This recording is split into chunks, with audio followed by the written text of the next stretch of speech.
Excellent connection here. Let's see how it carries out. Hi, I'm Mac McCarthy, and I help people with their breakups. And today we got a new intro song. The other one's going to sit on deck. It's night here where I'm at. It's a different time. I'm in a different place. But I thought I'd double down today and do 2 live streams. So, interestingly enough, I got some really good news. I have some really good news. So today the topic is how to be the real you. Stop trying. It's attractive. Now think about that for a moment. Stop trying. It's attractive. So many people come to me out of their breakup, needy, desperate. And the biggest one is, I hope, I wish, maybe this can work. Stop trying. Stop trying and just be you.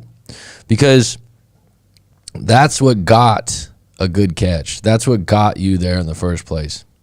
Neediness works sometimes if the other person's needy. So if you like this video or you like this live stream, throw me a like. If you don't like it, that's fine. If you want to subscribe, subscribe. Tired of saying that sometimes. So today, how to be the real you. Now, usually I actually take some notes down. I think about a topic. Right now, it's 9:38 at night. I got some juice. I've been feeling really good. A lot of things are going to be changing. And I'm not talking about next year for 2021 as a New Year's resolution. I'm talking about right now. Things are going really well with the channel. I'm really excited about what we're going to do with these live streams. And the topic, like I said, how to be the real you. I was watching another channel earlier today that was recommended by a client of mine that really likes the channel, a client of mine that I respect a lot. And it was called, I should have this written down. I apologize to this guy. The Art of Real Love. And the individual's name is Clutch. I'm going to have to look that up because I do want to give credit where credit's deserved. But what was interesting is he was talking about getting your ex back and all that other stuff. He's talking about those things. Was it the art of...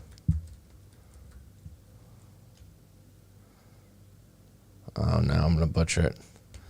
What was it? Let's get into it. This is definitely something I should have had on deck. I got it right here, I believe. The truth of love. The truth of love. Which is an interesting thing, because the truth of love is whatever you believe it to be. The Truth of Love is the name of the YouTube channel. And the guy has a refreshing take on things. Very philosophical, deep. But anyways, he was talking about how to get your ex back, and he was saying that he was a pickup artist before, okay, and some different things and whatnot. But what stood out to me is that something that I agree with, that the how to be more authentic. And it was ironic because I ran into a friend, not a close friend, but someone where I live, I live on an island, so you run into everyone that you know on the island quite frequently. It's only so big. It's not like living in a suburb or something like that. And this guy sat down while I was having my breakfast. He came over, and we got into this deep talk, and I forgot where it came from. And he's 45 years old, and he was like, it's really difficult, eh? He's South African. He's got this kind of funny accent. He's like, it's really difficult, eh? That you... it's really difficult to learn who you are as a person. I talked about this earlier on the live stream in the morning. And it's true. And I don't know if you can do that when you're in your early 20s yet. But here's the thing. If you're doing it right, you can change. You have the ability to evolve and change due to life experiences, due to circumstances that come up in your life. And I think that some people somehow think, and this is really interesting in, I believe it was in The Rational Male by Rollo Tomassi. He said that when you have friends and family that know you a certain way, and let's say you come out of a breakup and you're like, look, I'm going to hit the gym, and you were really skinny and you were really feeble, and you're like, you were never really good with women before, and this woman left you, and you're just in a pathetic place. Let's just make a worst case scenario.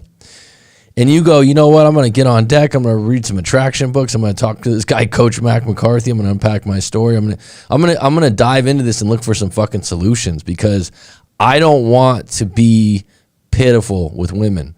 I don't want to be someone that has my heart on a clothesline repeatedly. And so you start taking some action steps, and you realize that you actually have some power, and you make some changes. Maybe the guy gets a new haircut. Maybe he starts going to the gym. Maybe he gets some new gear, some new clothes.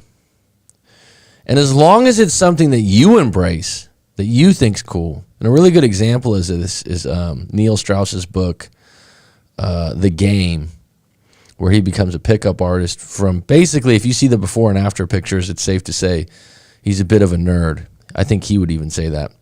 And he's, not a very good looking guy. And then he just changes his style, hangs out with another guy that's a pickup artist that kind of takes him under his wing, and resurrects as this pickup artist. Now, the fact that he's a Rolling Stone writer, I think, gets lost in all this, because your job and what you do for a living counts towards your attraction. So that kind of eats up if you're not great in the physical looks department. And I think being a writer for Rolling Stone is pretty damn cool. His point of going to a pickup artist and getting advice was that he was on tour with it, and I don't know which rock band it was. It was a band that was really famous, and he still couldn't get laid. He still couldn't get action from women. So he met this pickup artist, and this guy transformed him. And he had a new look and a new thing. Basically what he did is he hung out with all new people. That's what gets lost in everything too. If you're going to go like how to be the real you, well, you got to assess. This is what happens though, what happens with people when they're navigating. And by the way, when you come out of a breakup, it's a really good time to navigate who the real you is at that point in your life, to be really honest. It's like, for example, there's certain things you do when you're in a relationship that you don't like doing because you're placating or you're going along with things for your girlfriend. There's some things at your job that you don't like to do, but you might have to do because you work there. But really, to me, if you're going to get to the bottom of who you are as an individual, it was always there. And the book Mastery by Robert Greene is a great book. If you're really, and it gets thrown around on self-improvement all the time. Like, what's your purpose? What's your purpose? What's your purpose? And what doesn't get, you have to be on your purpose. You have to be on your purpose. What doesn't get thrown around is that it was pretty much built in for humans in the beginning of time, and it's built in for the rest of nature. Have babies and take care of them. Does that make sense? When someone's like, I just don't know my purpose. I have no purpose. Well, the reason is humans evolved, species evolved to have kids and to survive, to eat, to sleep, to shit, and to do stuff together. And what I mean by that is breed and mate. That was the purpose. What's leaked into it in popular culture now is this idea that you got to have fun, which I agree. Things have changed. Getting food's not so difficult, right? It's not, if you don't have money, but it's a different way of life. And so everyone's sharing joys and happiness, and it's like, struggling? I don't want to do that. But the first humans probably were living in the cold, were living in hot areas, had to hunt for their own food. And then they had free time, they hung out and whatnot, and they mated, and they had babies. And then that was the purpose. Take care of the babies, protect your family, protect your people, your little group, your little tribe. Now we have like, my purpose is to be a chef at a top restaurant. Outstanding, great. But you see how it's changed? Where I'm going with this, though, if you're really puzzled on how to be the real you and stop trying, get to one of the core things is your purpose. And I think we always come back to this for men, but I think it's important for women too. And your purpose can change, but you got to have something that's number one in your life that's driving you. And like I said, if you meet anyone that has kids, that's usually, if they're worth any kind of human decency, they'll immediately answer, well, my kids. I remember I was working with a guy in real estate years back, and the guy was just madly driven by money. I mean, madly, he's just obsessive. And when you do real estate, you come across some individuals like this. They could be good guys. You could have lunch with them, but they're just machines. It's all they think about. I'm sure that's the same thing with stockbrokers. I'm sure there's other people. They're like workaholics. You have lunch with them, and they're literally on the clock. They're on the phone. And it was one of those things that really turned me off because I respect it. I respected it in the sense that this individual was successful in real estate and making money. But at the same time, I was like, damn, dude, this is what you think about morning, day, and night, and it's just obsessive.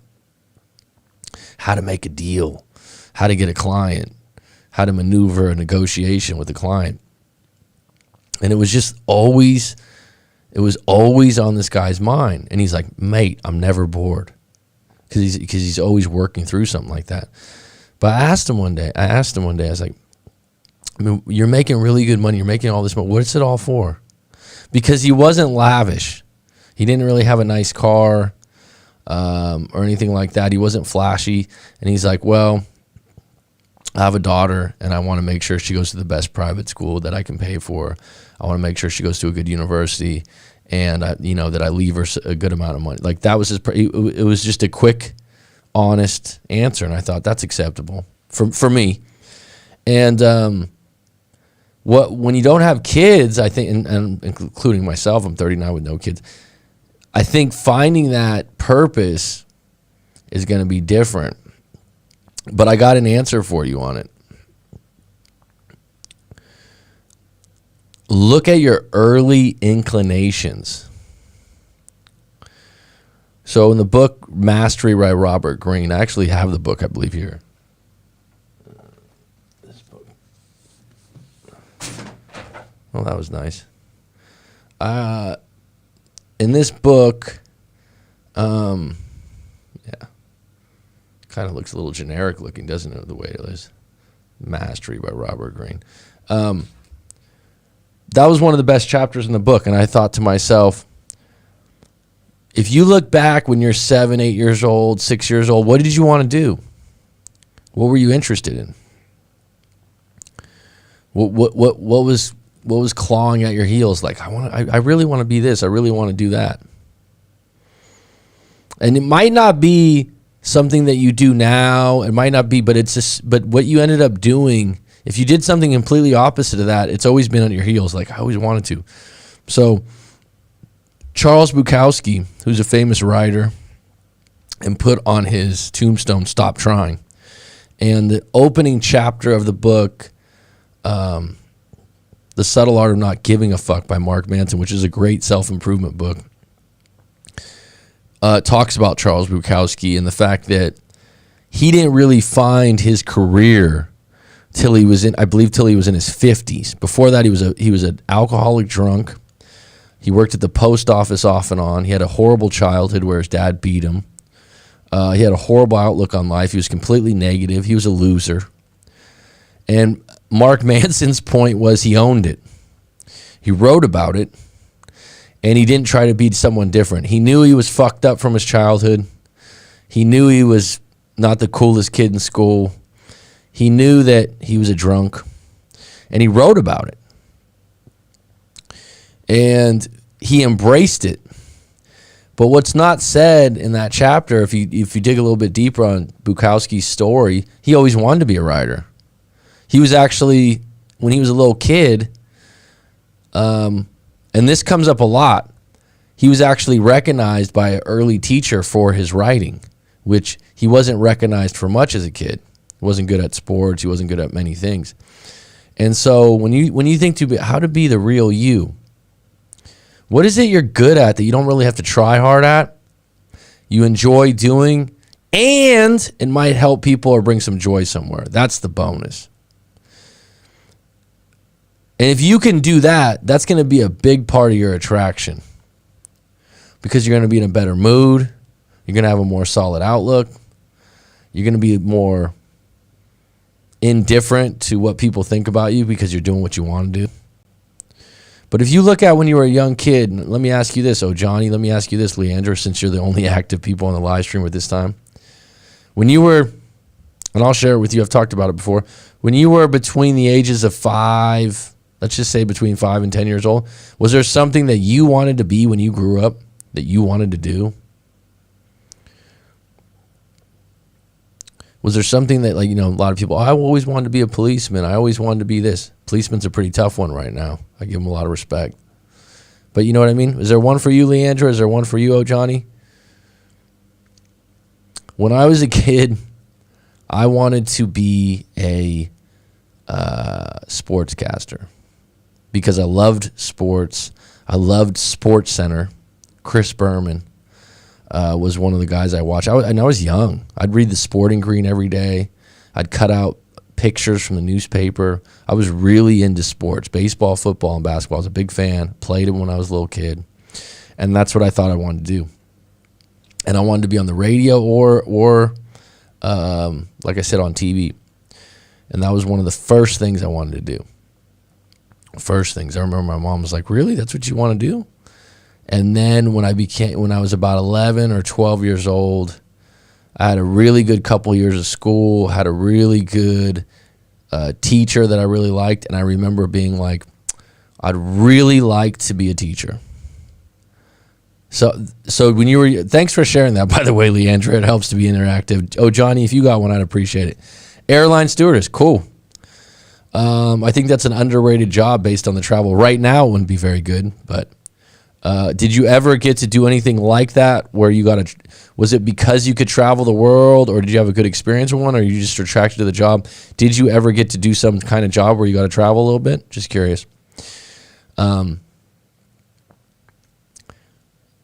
then, like I said, when I was about 11 or 12, I wanted to be a teacher. Now, ironically, my mom always wanted to be a teacher. It's not ironic. It's probably something I picked up on. What's up, Ozzy411? We're talking about the real you. Between the age of 5 and 10 years old, was there something that you wanted to do when you were that age, that you wanted to become? I think you're ex-military, too, if I'm correct.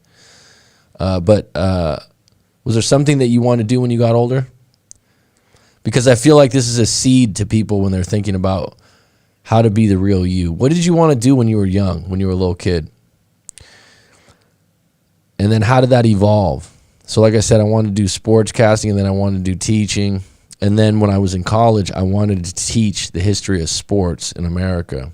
That's not just, I know it's very specific. I was a history major. I'm going to teach the history of sports in America. There's a lot of stuff related to that. In my 20s, I didn't do it. I stuck with sales, and I ended up in real estate, and I hated it. And it wasn't because of the money, and it wasn't because I wasn't good at it. I was good at it. People liked me. I sold houses. I didn't sell a lot, but I always just felt like this isn't for me. And I wanted to get into teaching eventually. Now I'm doing something that's different, but I am on a TV channel, and I am on kind of a radio thing. I always wanted to be a soldier in police. And what did you end up doing? You were a soldier? Were you a cop? It really can, and you don't, that inclination when you're a kid doesn't mean you have to do that exact thing, but something associated with it. So I feel like what I do now, and then when I got older, I remember a family member was like, what do you want to do? I was in my late 20s. I was teaching, and I was like, I still like teaching, but I'd like to get into counseling in some sort of way. And then, so basically becoming a coach is teaching, and then doing an online YouTube channel. I'm doing a lot of what I wanted to do. in a different way. And sometimes it doesn't take shape or form. So how to be the real you? I would say it starts with what you do, which is usually your job. If you're fortunate enough, and I've met people and I've had clients that are fortunate enough that they inherited a lot of money, or they have a lot of money where they don't have to work any longer, then the real you should be passionate about something that involves fitness, going to the gym every day. Or because if you don't and you have all that money and you don't have anything to do, a lot of people, that's the people that end up on drugs or alcohol or miserable and depressed. You need to have a purpose. You need to have something significant that you do or offer. Exercise is a good outlet for that. Being involved in some kind of hunting or fishing, some kind of hobby that you really dig yourself into. Otherwise, it's not gonna be fun. People I've met that are set by the time they're 25, 28, they're not very happy until they find something to do with their time. Both military, police, but airborne, call me out, and traveling. That's really interesting. So you followed that and you're really happy with that, right? Because that's something you wanted to do since you were a kid. That's you being the real you. You probably, when you were going into the military and police, it wasn't like, oh shit. I'm sure maybe you were a little bit nervous, but it's like, it was made for you. Maybe I wanted to escape my life in reality. I've been overseas once to Tasmania, which is part of the Australia, but you have to cross the Bass Strait to get there. LOL. Well, Tasmania. It could be that. It could be that, you want to travel the world. It could be that you also have to, be a people person to even consider being an airline stewardess or air hostess, whatever you want to call it. My point is, you had early inclination to travel the world, and you had an early inclination to do some kind of service job. You could easily transfer that over into doing a cruise. Again, this is bad timing for those kinds of careers, but you know what I mean. And this really, the other thing about finding the real you, where you're not, and this also has come up because I was recently talking to a close family member that's in a breakup, which is more difficult for me to do because I'm way more biased. It's so different when it's a close friend or a family member to do breakup coaching or talk to them about their breakup because I'm so much more biased. It's so different. Merry Christmas, hon. I mean, I find myself being more emotional about it, not in a crying way, but more upset because it's someone you care about. And then when you know so much more history,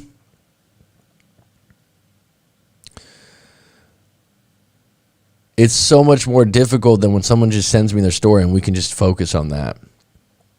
They're so much more biased. So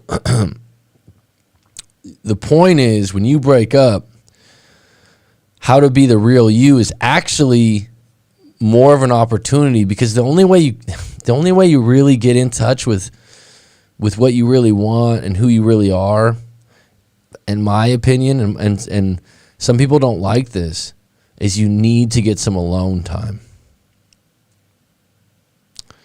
You need to go into hiking. You need to go for a walk. You need to go out to eat by yourself. You need to listen to music by yourself. And that doesn't mean you need to isolate, never talk to people, but you really, and I did this during one breakup, and it's not always fun, because I've suggested it to some people that were in their 20s, and they're like, I don't like being alone, man. I didn't like what you suggested. Okay. Because the reason why I suggested this to this guy, he was going to a major university, and he was just too fascinated by people's opinions, which happens to a lot of people. Well, you know what? We broke up, but we have the same group of friends, and all the friends are going to be thinking this. Hey, just take a break from the friends for a little bit. Well, they're my friends too. It's like, it's not that, but just take a break for a minute. That's not you running away, and figure out what you really want. And getting back to this family member of mine, I was asking, I said, on a scale of 1 to, this is one of the best things you can do out of a breakup. On a scale of 1 to 10, what's your temperature read here? What's your attraction level? Okay. Oh, it's like a 6. Okay. What's your connection and chemistry? Well, he would say this. I was like, I don't even want to know what he thinks. Why would you even think what do you think? Oh, it's between a 3 and a 5. I'm like, that's really low. That's really, really low. That's not a good relationship. You should always be over 6. What's your trust level? Well, he would say, I think he'd say, I don't want to know what he says. That means you're very married to the idea of what they think about you, and that's not a good place to be in.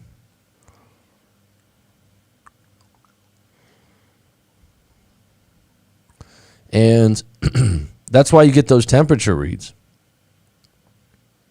Yeah, Marco, I do have I'm new to Discord. I finally filled out whatever I need to fill out. And I do have a link that I've shared with some people that are on the channel, former clients. And I'm sorry for the email because I didn't think anything of it, but I didn't hide I did a group email and it came out, showing all your emails, but it's about 23 people, so it's not too bad. Let me give you that link. I think this is going to be a game changer because this Discord, I didn't know. I was sleeping on this. I didn't know it offered so much. It's really intriguing. Really intriguing as far as what it actually. I mean, this is deeper than just a group chat. It's got a lot of stuff to it. Here you go. I guess you can copy and paste that. I guess. I'm new to this. We're going to get it on all the... Yeah, I'm excited about it. There's some people from other channels that have been using it quite a bit, and it's been working. And I've been... oh, okay, thanks, Marco. I appreciate that. I've had other people that are clients of mine tell me that I should do it and that they use it quite a bit. And it's growing like crazy. So why not? Let's just jump into it. I like the idea that it's interactive. It's not like Facebook or Instagram. So I'm going to learn it and see how it goes. And we definitely have a tribe here from the live stream and people that I've helped in the past that are former people I've coached that I'm still close to that might want to help some other people out. So it should be interesting. It's nice. And I did want to have another outlet because, YouTube holds a lot of power if they ever want to get rid of you. I have 900 videos. I have a lot of content on here that I have no control over. So getting back to the live stream, let me go through the comments. Maybe I wanted to escape my life in reality. I think a lot of people want that. Marco said, hello, everyone. Saw the email with the Discord invite. Merry Christmas. Y'all, I used to not have confidence to be a photographer, but now it changed. And one night with 10 events, I have confidence now because a bartender guy at the last bar as a cameraman. If my heart or passion is fire, his word like a liquor that pour on it. Good for you, Laffy. And sometimes you just need a chance, and you need to take that chance. That was really interesting about the Charles Bukowski story. He's in his 50s. And to go a little deeper on his story, like I said, it's really touched on the subtle art of not giving fuck, the first chapter. He almost died of basically an alcohol overdose, whatever you want to call that, alcohol poisoning. And there was a guy, this is where proximity and environment counts. He was in L.A., so, before the last 10 years, that was the place to get published or to have any kind of famous work get bred. So this guy said, hey, look, I've seen some of your writing. If you can write some more, I'll give it a shot and I'll take a look at it. And so he quit his job at the post office and just went all in. And he went all the way. And he said, look, I could starve to death or I could play writer and go all in. And he ended up being one of one of the great dirty writers to ever live. And if you know his writing, you know what I mean. It's great. I will connect in a few minutes. I use Discord. It's great. Right. I want to do Discord too. Okay, so there's the thing. I've been monitoring. Thank you for that offer, Marco. I appreciate it. Validation is normal. It's natural. It's excess validation, and why you seek it that I question. Isn't it really interesting, though, if you've ever had, and I had the privilege of my great-grandmother, not my grandmother, my great-grandmother. It makes me want to go Father, Son, Holy Spirit, because my grandma was very Catholic, French Catholic. Madeline, beautiful, kind soul. And my grandmother said her prayers every night. That's what I'm thinking about her. She lived till 94, and my niece was born, so she was a great-great-grandmother. Isn't that amazing? But you know what's interesting about people like that? They get to that age, and she wasn't ornery or stubborn. She had her routines, she had her things, and the reason I'm mentioning the privilege and honor was she came to live with us because she hurt her hip, and I think she was in her late 80s. So about good 5 or 6 years she lived at my house, and we didn't have a very big house. So basically when you walked out the house, she was in the living room. We just had a small living room, but when you walked out the front door, you had to go through the living room. So Grandma saw everything coming out of your room, and they just don't care about you know what I mean? What people think. My grandma was very neat and tidy and everything, but they'll say things and you're like, what'd you say? There's no like, oh, I need to be more. My grandfather was the same way in his 70s and 80s. It's like, wasn't a jerk or anything, but they just don't care as much. They don't give a shit what people think. They got 10, 15 years left on life. They don't give a fuck. They've been through it. They're not into, let me make sure I'm politically correct, or let me make sure, oh, I don't want to say something because someone might not like that.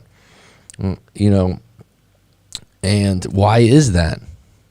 It's been drained out of them, right? It's been drained out of them. It's really tough now because there's just so much intel and information coming every which way that people, this is how it should be or supposed to be. And I think one of the biggest things that I come across as far as popular culture, we can call it Western culture, American culture, that's Western. The amount of videos like on YouTube that just drill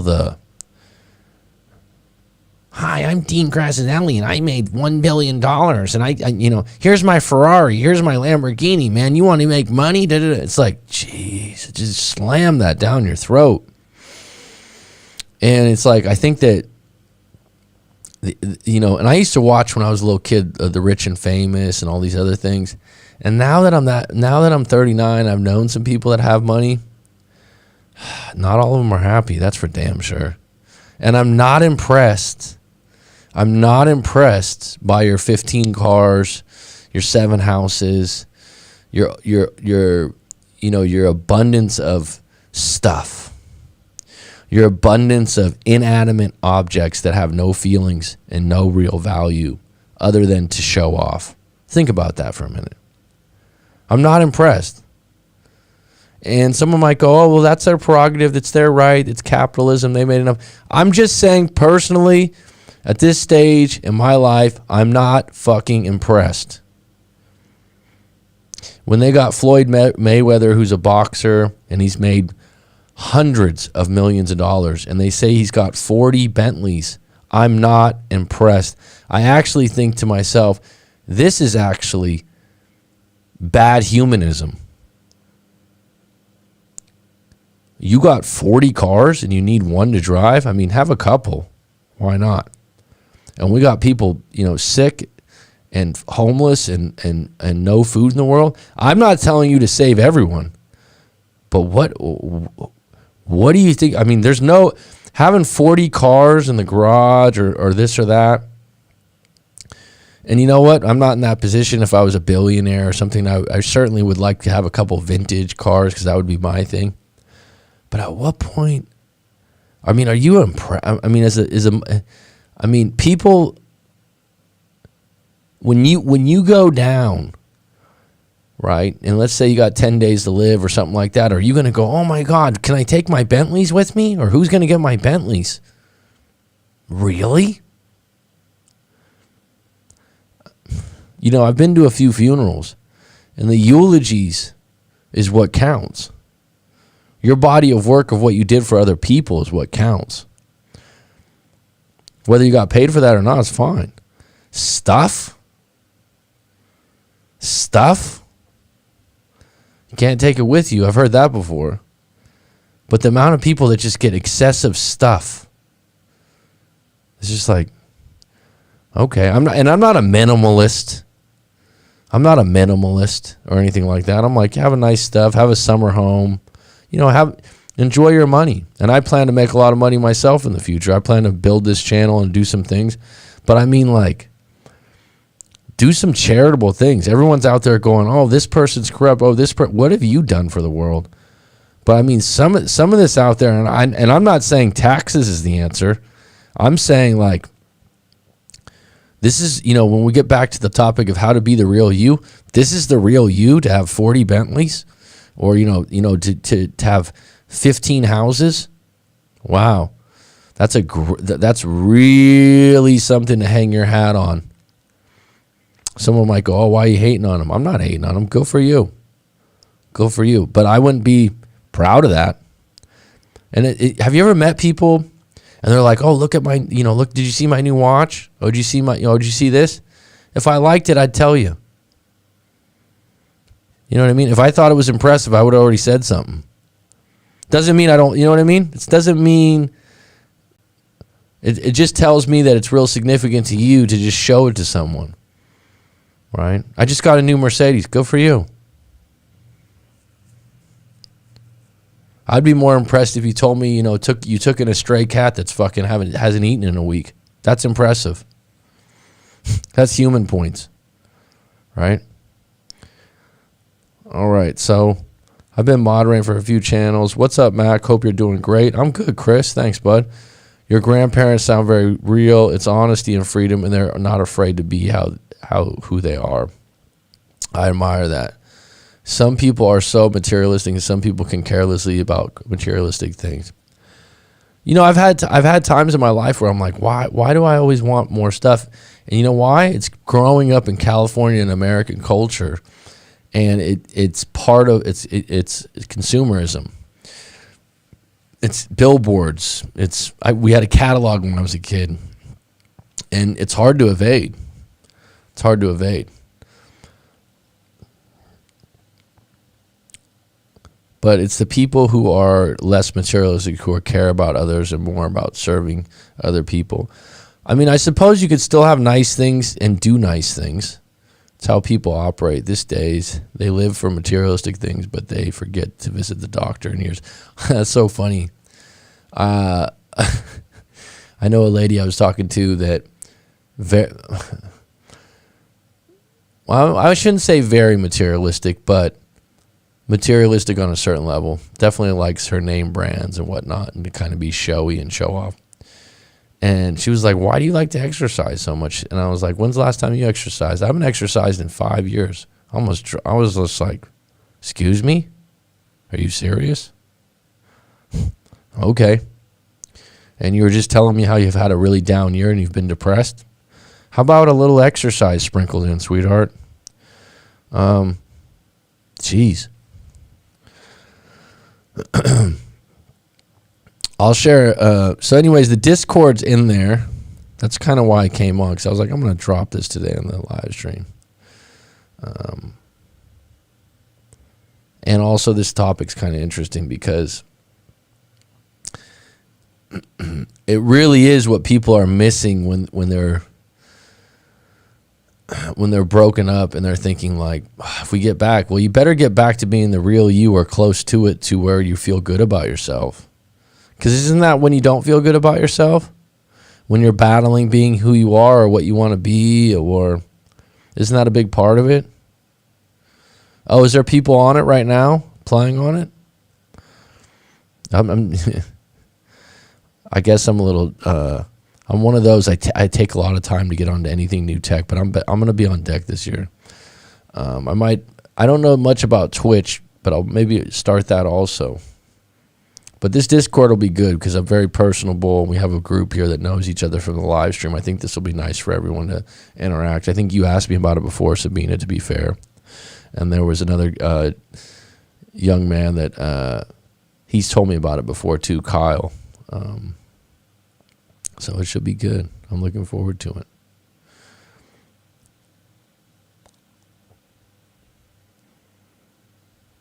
So I'll tell you guys.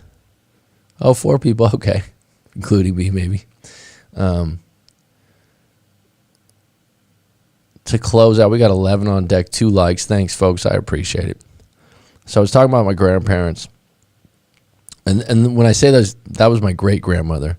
And the other was my grandfather. So there were certain grandparents that passed away before I was born. But we'll just talk about those 2. But my grandfather...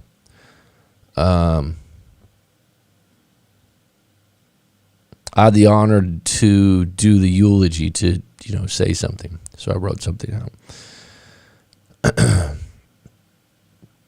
And I don't have everything in my head, but I remember one of the stories I told. I was home visiting, and this was, he was in his late 70s, early 80s at the time. I was home visiting from Thailand. I was staying at his house, and my grandfather in no way was well off, but he had a cleaning lady that came, I believe, once every 2 weeks.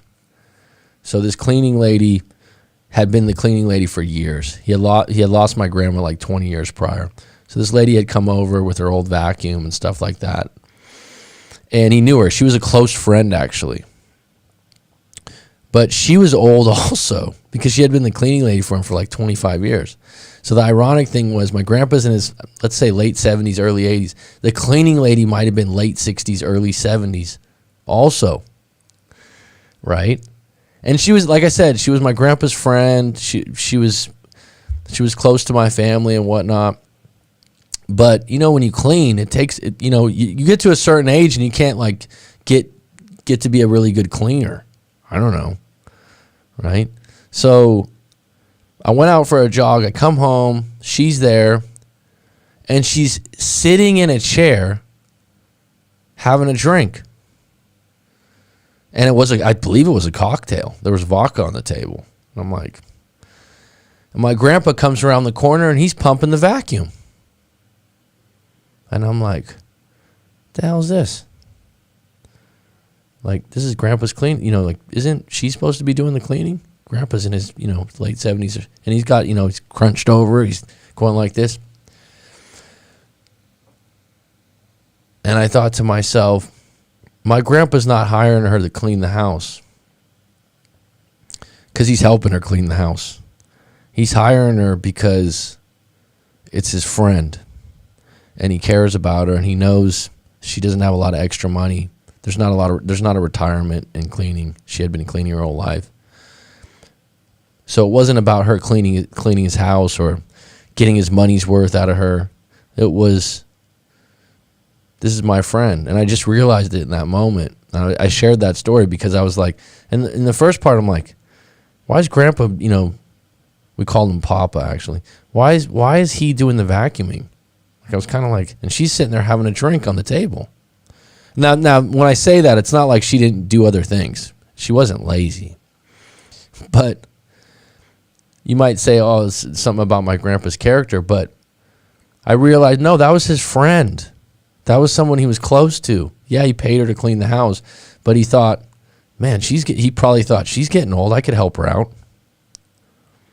And it was one of those moments where you just think to yourself, yeah, that's how it should be, huh? That's how it should be. That's how we should interact, right?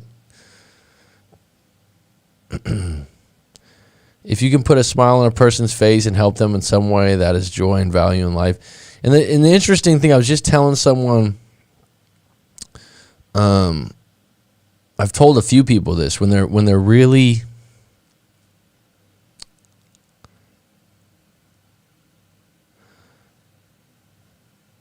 desperate and they're in a bad place and they need help. I've had people that have contacted me that have been in abusive relationships, And I go, well, you need to seek. I can't go through I can't go and visit you and help you out because you're in an abusive relationship or something like that. You need to get out. You need to seek out friends, family, or colleagues. And some people are like, I don't want to trouble them. I don't want to get them involved. Well, you know what?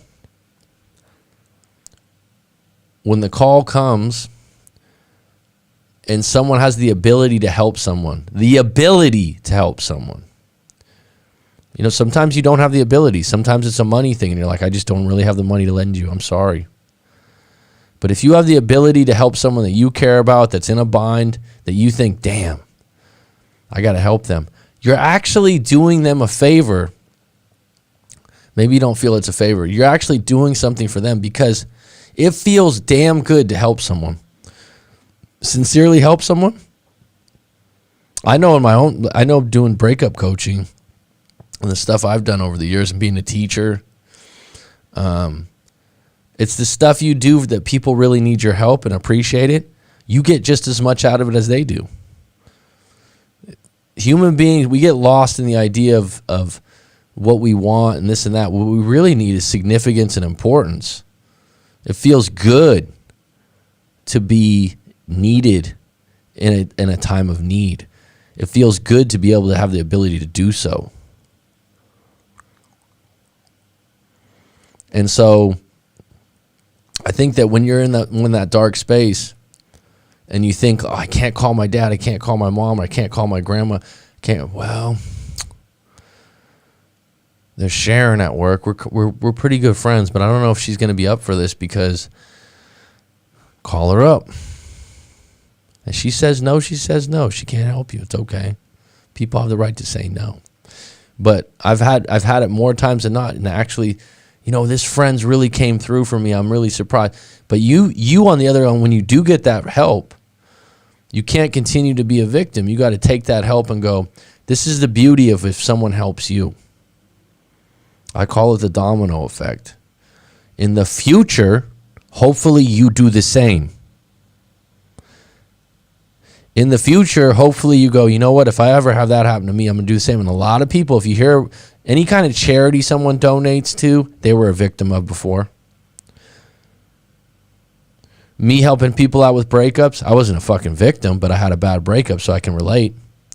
And it wasn't even a bad breakup looking back. It was just a bad perspective. It was a bad interpretation. So now when I help people, I'm like, hey, look, I got this little playbook. I understand how it works. I understand how your frame can be wrong. But I'm not going to tell you all that right now. I'm going to let you explain everything. And I got this idea of how to deal with it that's my own little recipe that's individually based for everyone. And if you want to try it, I'll do my best to help you with good intentions. And that's the bottom line. Someone was just asking me recently, what's the best thing for self-improvement? Take responsibility and accountability. What's the best thing? One of the best things that's overlooked during a breakup? Stop being obsessed with your own results and you. Why aren't they coming back to me? Why don't I have this? Why don't I have this? Why don't I have that? Why aren't they coming back? Go out and do something for some other people. Do something. And I've suggested this and people go, you know what? I donated some time to a dog shelter. I swear. It was a guy that was pretty high up in the military, actually. He was living off base, and he was like, you know what? I took your advice. It's actually a good idea. He goes, I donated some time to the Humane Society. What are you going to lose there? You're in a think about it like this. You're at a point. You broke up. You're searching for the real you. You're because you lost a piece of you. If you're with someone that's significant in your life, and you got some regrets. Could have done this. Should have said this. Could have done this. Should have done this. If you go and donate some time to some charity, I'm not saying donate money. I'm saying donate time. Or you just help out someone you know that needs some extra help. You'll never regret that. You won't be on your debt. Oh, I wish I didn't help that person out. There was a person years back. This is like 6 or 7 years ago when I still live in Thailand. And over here, a lot of people don't have. This is a foreigner, actually, an expat. He was from England. He had a small restaurant. He calls me up. He's like, "Hey, mate, how you doing?" I'm like, "I'm fine." And this guy had cancer. And I believe it was pancreatic, and he had a pee bag on him. I don't know how else to say it politely. You know, he was an everyday smoker. He smoked cigarettes every day. And I used to go to his restaurant a couple times a week because it was a good restaurant too. And I'd sit down and I'd chat with him and I'd give him some time and talk to him and this and that. So he calls me up. He goes, "Hey, look, I need 20,000 baht." I was like, "All right, for my chemotherapy." It's like $600 or $700. At the time, I didn't really have a lot of extra money, to be quite frank with everyone. This is like 6 or 7 years ago. I wasn't destitute. I was taking care of myself, but I didn't have a lot of extra money, and I certainly didn't have just $700. You know, it's not chump change. But he's like, I need it for chemotherapy. What do you say? "Oh, no, sorry, man. I had it. It was about 20% of my bank account, or 30% of my bank account. But I had it."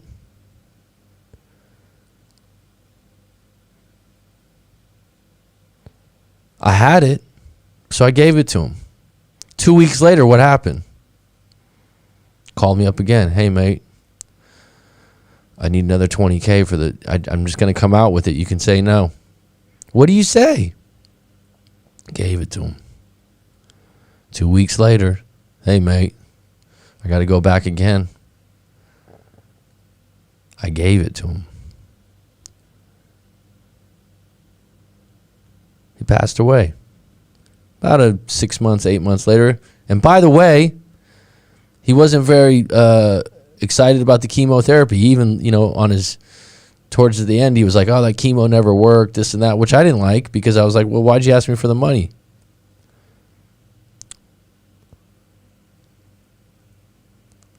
Never got paid back anything. Never offered me to pay me back anything, even though he said he was going to pay me back eventually.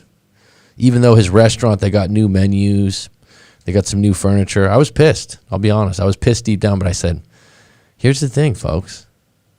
No regrets. Helping someone out with cancer. Did I have a lot of extra money? No.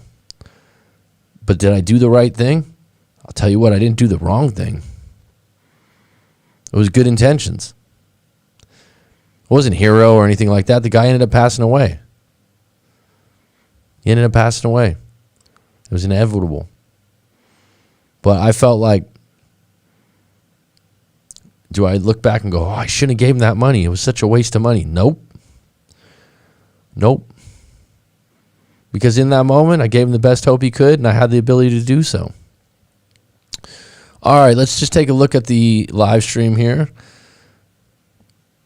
MC, welcome. I don't know if you've been on before.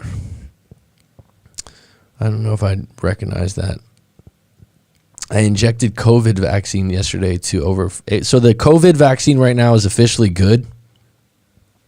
I mean, it's like guaranteed kind of a thing. How are you now after vaccine?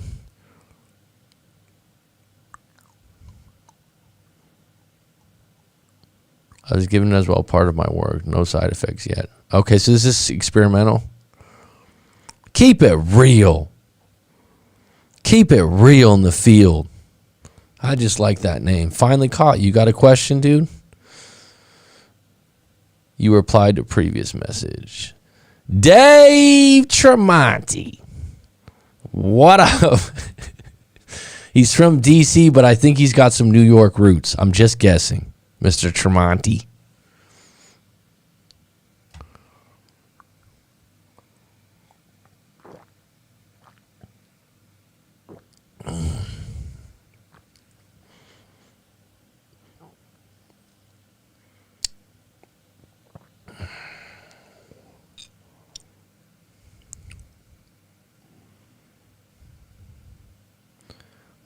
This is when I just need to give my voice a little rest. This is why I like to have Aleph on the sideline sometimes. What do we got on the...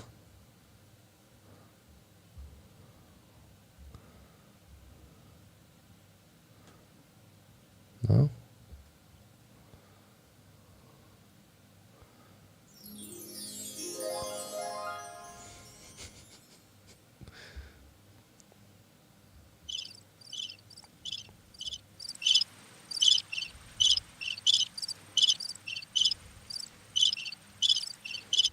Was I accurate? Yeah, many roots. You got a little bit of New Yorker in you for sure.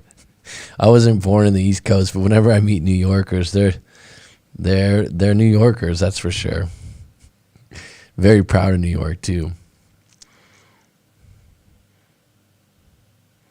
I don't know. I'm not familiar with that term, Dave. I know that doing what I do and being on YouTube and stuff, I'm very transparent and honest. When someone comes up with and the funny thing is, Dave, because me and you are the same age too. Oh, I'm 39, you're 40. But someone will come up with something. I'm like, I haven't heard of that. You haven't heard of that before? I'm like, no. This isn't like doctor terms or you know what I mean? It's like, no, I haven't heard of that one before. It's like the fact that everyone calls people simps now. That was something that I don't remember anyone calling someone a simp when we were teenagers or in our 20s. That wasn't even a term. That's like a real popular one now. But is hypersexual a real thing? I'm not familiar with it.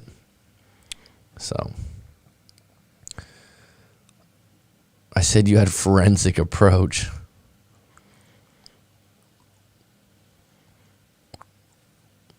Sorry, keep it real. You caught me on the end. It was a pretty good live stream today, actually. We got a little deep on some things, I think. Like I said, I can see the value when Alep's over here and he can relieve me for a moment and just talk. I'm going to get some people on deck on the show. I know I've been talking about it, but things are changing. I'll get a few more females. We're going to have some interviews. I just had a client today. I'm like, I got to get him on because he's got a really interesting life. I'm getting off, Mac. Take care. Talk to you all later. You too, Chris. Have a good one, bro. Any closing questions? Keep it real. Since you finally caught me, do you have a question? You got anything that you want to ask me about for your breakup or your life? Sometimes people just have a question.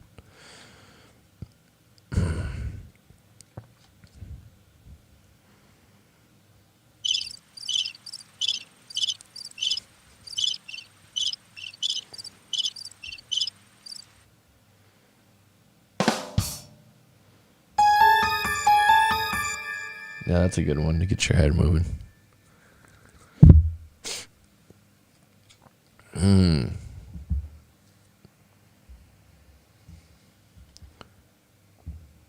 Ciao, Chris.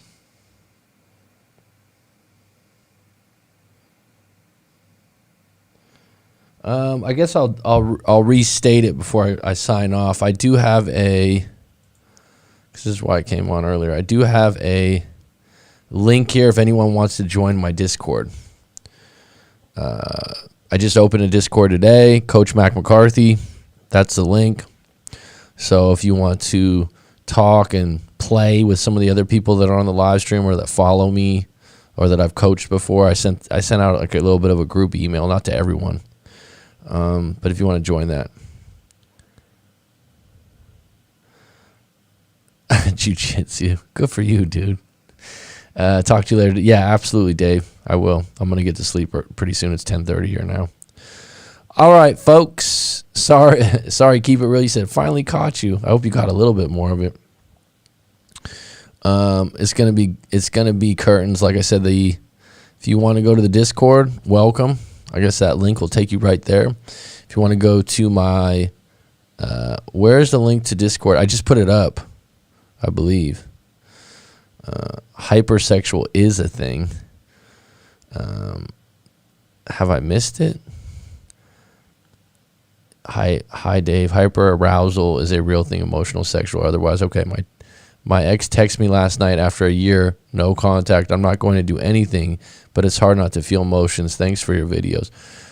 Thank you, MC, for saying thank you. But I don't know your story or what you want. But I will say this: anytime your ex and you had a deep relationship where you loved each other and truly loved each other, any sort of contact stirs the pot. And you might, and the funny thing about that, you might feel like, oh, I'm over it, or I thought I was over it, but just a text message can, reunite things. And that's what the no contact or not being in contact does. It just dissipates things, but that doesn't mean that things can't be stirred back up.